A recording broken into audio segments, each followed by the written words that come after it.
So there's just a few more things I want to say on this question of whether healthcare is a right. And the biggest one is just this. So far we've been looking at sort of fairness or justice based arguments about healthcare being a right, right?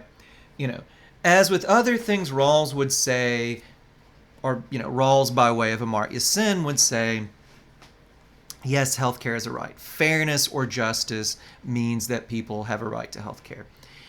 Nozick would say, well, no, fairness or justice means that they don't, right?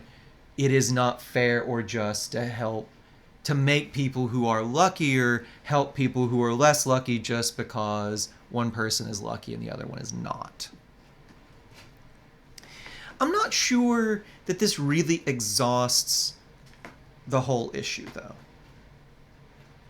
And it goes back to this talk about duties to help or rescue others that I mentioned before, right? Think about the argument that I talked about from Peter Singer. If you see a child drowning in shallow water and you can save that child by ruining your nice pants and wading into that cold, muddy water, we would all think that you would be a terrible human being not to wade into the water, right? The same thing goes if you are lost in the woods and starving and you can keep from freezing and starving to death by breaking into another person's cabin, we would all think your right to survive trumps their right to their property, right? Well, and my point with both of these is a lot of what we're doing with healthcare is preventing other people from dying or suffering terrible harm. And most of us probably do think if we can save another person at the cost of the equivalent of a pair of pants or even a broken window, we would have a duty to do that. So you might say, well, isn't that what providing access to healthcare is? So even if you don't buy Rawls's fairness-based arguments for healthcare, I think there's a real argument that our duty to help or rescue others when they're in danger of dying or suffering terrible harm means that we as a society have a duty to make sure people can access healthcare.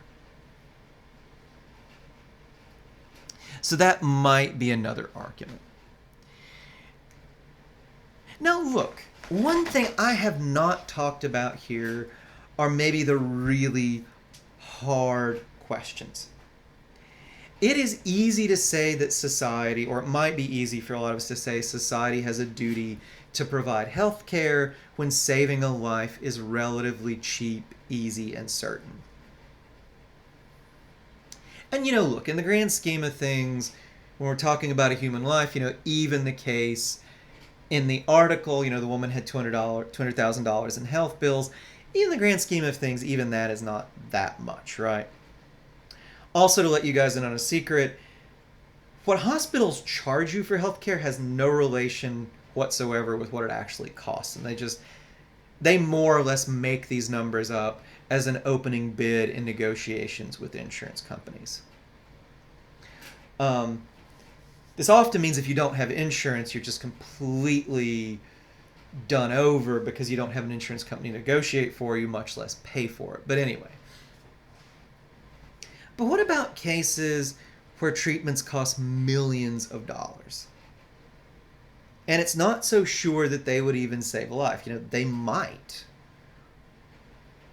Or what about cases, there are some new cancer drugs they've talked about. Well, they won't save people, but they could maybe lengthen people's lives by a few months.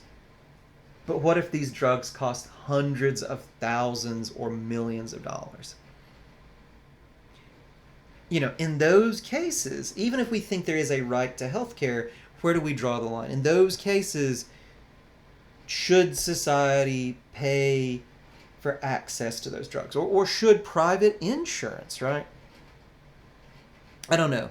These are the really hard questions. I'll be honest, I don't know what I have to say to them that's super intelligent, so I've avoided them. But even if we do think healthcare is right, we're going to come back to questions like this.